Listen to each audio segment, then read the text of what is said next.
Те, кто играет в World of Tanks давно, даже не задумывались о том, почему это тяжелые танки 10 уровня, а средние только 9.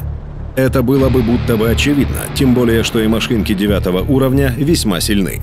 Но тут нам сказали, что средние танки скоро вырастут, у них появится еще один новый уровень. Причем разработчики сразу заявили, что при этом ТТХ-9 почти и не изменятся.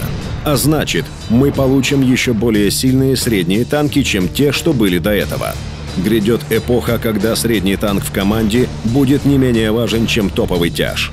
Только представьте, любители средних танков, как кто-то говорит в бою: так у них и с 7-й, но зато у нас Т-62, так что справимся. Эта эпоха уже грядет. Она скоро постучится в дверь общего сервера, и там ей откроют. Но пока эпоха только несется на сервера игры, мы уже сейчас постараемся разобраться, какими же будут средние танки 10 уровня. А заодно посмотрим, как изменятся и их младшие братья 9 уровня. СТ-10 Паттон 3. И первым делом мы посмотрим на нового Паттона, Паттона 3 или же М48А1. Что это за танк и чем он силен? Третий мистер Паттон перенял все классические черты своих предшественников. Отличная маневренность, хорошая динамика, лучшая на уровне стабилизация орудия в движении и рекордный обзор. А внешне М48А1 стал очень похож на своих дальних родственников из линейки тяжелых танков М103 и Т-110. Тот же корпус, те же углы и линии. Видимо, от них наш герой получил и немного брони. Надо сказать, что 110 мм под хорошим наклоном не позволяют, конечно, танковать ТТ-9 или ТТ-10, но от ТТ-7-8 спасают довольно неплохо при правильном использовании. Однако борта и корма очень тонкие, пробиваются на ура практически всеми. Орудие у нового Паттона отличное и, наверное, лучшее на уровне, если складывать все характеристики и сравнивать в среднем по ним.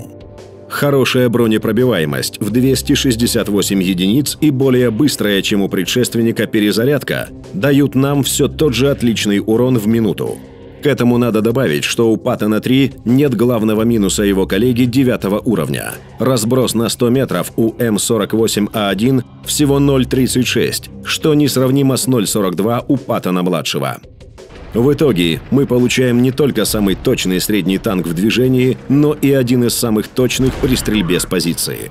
Но у нашего героя есть и свои минусы, конечно же. Самый жирный – это огромные размеры. Шутка ли? Паттон 3 больше, чем Т-110. Потому если наш танк засветится, то врагу будет не очень сложно по нему отстреляться. Это вам не Т-54 с ее отличным силуэтом. Вот и приходится иногда играть словно на тяжелом танке. Надо прятаться за домами, искать горки, которые укроют нас от артиллерии. Нет той полной свободы, что есть у Т-54 или Батшата. Впрочем, Паттон всегда был весьма своеобразным, но очень сильным танком. И, видимо, Паттон 10 уровня будет столь же интересной боевой машиной. Е-50 Аус-ФМ. У Паттона 3 есть достаточно общих черт со своим предшественником, но у Е-50 Аус-ФМ их еще больше. У танка такое же бронирование, как и у оригинальной Е-50, тот же двигатель, те же рация, ходовая и приборы наблюдения. Так же, как и с Е-50, у СТ 10 уровня наибольший показатель запаса прочности среди всех одноклассников – аж 2050. При этом у нового танка чуть меньше масса, и это хорошо сказывается на динамике. Башня сдвинута вперед, и это увеличивает удобство игры. И самое главное, наше орудие одно из самых лучших в игре. Судите сами, 0,3 точности, сведение 2,1. И лучшая бронепробиваемость среди СТ-10 – 270 мм. Все это позволяет быть Е-50 Аус-ФМ очень быстрым, довольно подвижным и смертельно точным снайпером, который может одинаково эффективно поражать цели на любых дистанциях. И если на 9 уровне обычный Е-50 был хоть как-то скован своим малым бронепробитием в 220 единиц, то новый Е-50 Аус-ФМ с легкостью шьет любые танки своими подкалиберными снарядами почти с любых позиций. Это делает из немецкой СТ очень опасного противника. И, кстати, это также открывает ему дорогу и на глобальную карту. Там иногда очень нужны суперснайперы. Т-62А. СССР на 10 уровне получил очень незаурядный и интересный танчик. Что же в нем такого необычного и чем он отличается от Т-54, если по виду они как минимум родные братья? Итак, по порядку. Во-первых, Т-62А больше, чем Т-54. На первый взгляд это незаметно, но при очном сравнении видно, что топовый СТ СССР чуть длиннее и шире. Это, конечно, минус, но плюсом может оказаться переднее расположение башни, как и у Е-50 АУС-ФМ. Это позволит в городских перестрелках чувствовать себя чуточку комфортнее. Во-вторых, Т-62А, в отличие от Т-54, уже не может называться лучшим светляком среди СТ своего уровня. У нашего среднячка отобрали движок в 700 лошадей и дали взамен всего лишь 580 лошадок. А так как масса танка закономерно увеличилась из-за размеров, динамика заметно пострадала. Плюс максимальная скорость у танка всего лишь какие-то жалкие 50 км в час, что несравнимо с 56 у Т-54. Казалось бы, всего лишь 6 км в час, но на поле боя они очень сильно решают и позволяют в нужный момент быстро добраться до вражеской артиллерии и сделать необходимый засвет.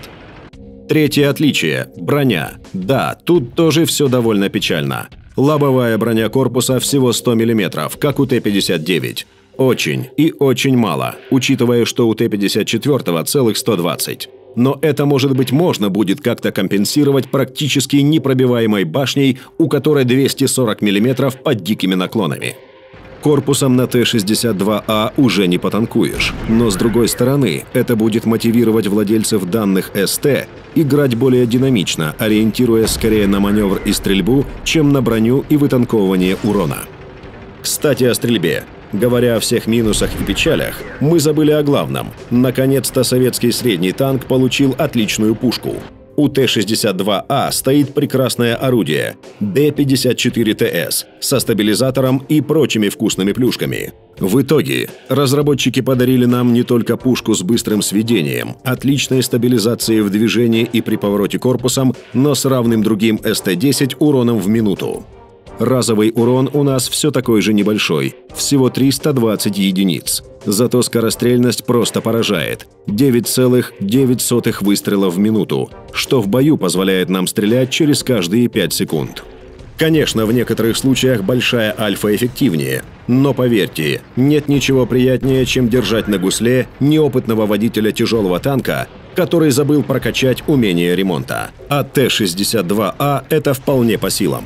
В остальном танк получился весьма сбалансированным. Это уже не узкоспециализированная машина. Это скорее усредненный по всем параметрам танк с неплохой броней, неплохим орудием и средними динамическими характеристиками. Разработчики отказались от клише «советский СТ быстрый светляк с косым орудием» и представили нам на суд новый тип советского среднего танка, умеренно быстрого, умеренно бронированного и вполне точного.